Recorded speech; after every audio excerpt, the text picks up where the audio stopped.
This is what Cipro did to me, you know. But it wasn't just that, you know, it was the Lyme disease.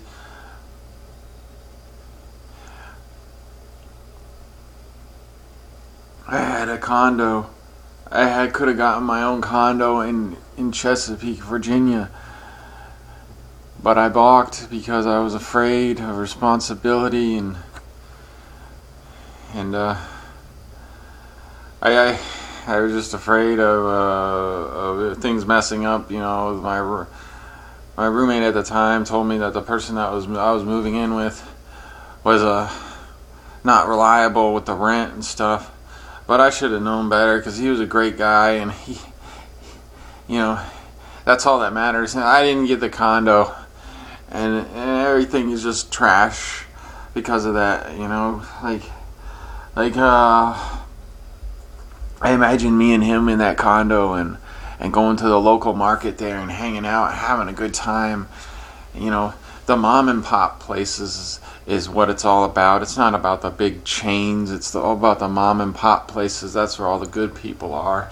And we would have been hanging out, and I would have my own condo, and life would be so much different. You know, it would be so much better. I would have never got Lyme disease, and I would have never been given the Cipro.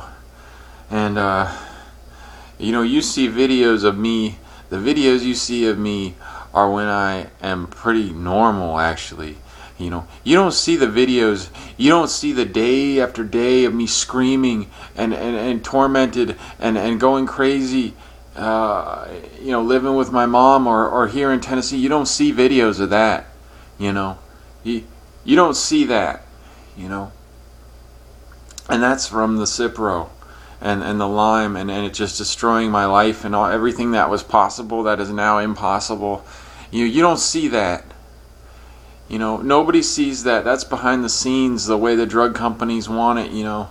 It drives me crazy that you know what my potential was, and now it's snuffed out, and I didn't recognize my two friends, and I was so consumed with money and getting ripped off and bargaining, and I didn't even want to spring for an extra $2,000 for that condo, you know. And I regret that decision, you know, more than anything in my life, really. That and not talking to Michelle, and obviously not getting my tick bite checked out. And you know, it's these moments that I hurt so bad, you know. It's like I don't want to die, you know, but I can't stand what my life has become and what it could have been, and thinking about how great it could have been. You know, it's so painful, and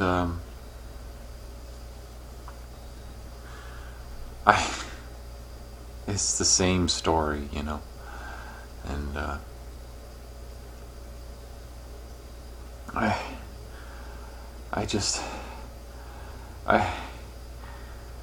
the animal wants to stay alive, like I said, but it's a charade, you know. The more food I eat, the sicker I get, you know.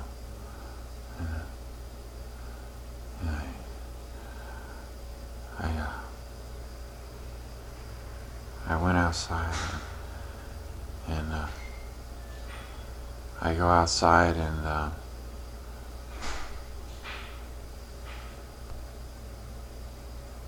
I see. Hold on a second. Yeah. It's in the right place.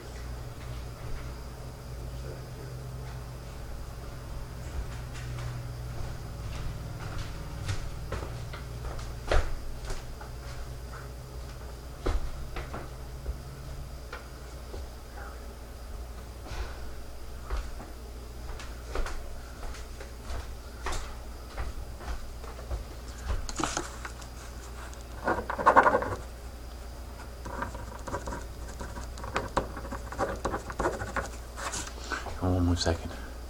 I'll be right back.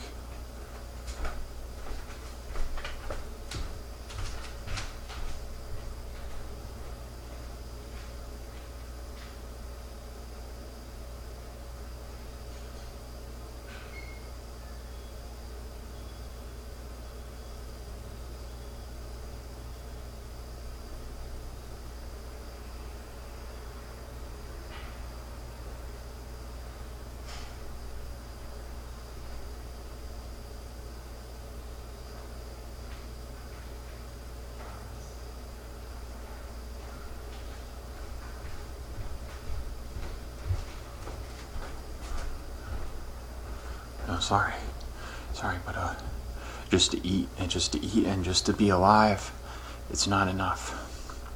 And that's what Cipro has reduced me to, just a creature. I go out in the minivan and I look around and I'm like, wow, look at how beautiful the world is. Look at all of man's technology and creations and all these places you can spend money and have a good time. And lurking in the shadows, behind the scenes, is the greedy ass drug companies and the greedy doctors who give you poison. Don't get sick. The world is made out there for people who don't get sick. That's what America is made for, people who don't get sick. Because once you get sick, you're in trouble. Because they give you fluoroquinolones and you're done. Okay? That's what you see on TV and everything is made for people who aren't sick. And I'm sick of seeing that and knowing that I was once a part of that world. It's not enough to fight against Bayer and dent their profits. That's not enough reason to live for me. I wasn't cut out to live like this. I wasn't cut out to have to worry about my health every second of every day and be reminded of this level of usage, and abuse. I had set up my whole life to be protected against abuse. I was paranoid of getting ripped off. I was always protective, and to get hurt like this, is too much.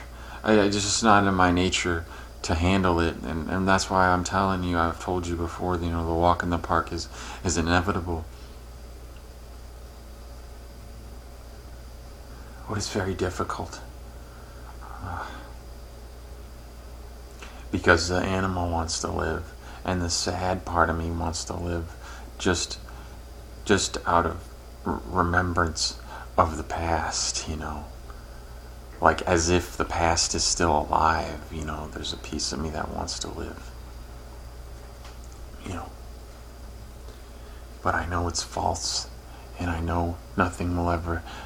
Reality is this present time, and what has happened will never be fixed. And my memories will just continue to torment me. They've tormented me for over a year every single day, and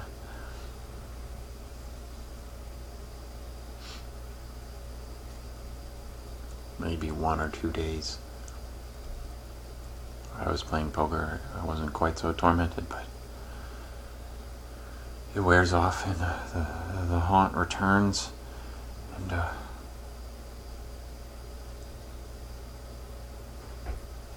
there is no easy way to go for a walk in the park, because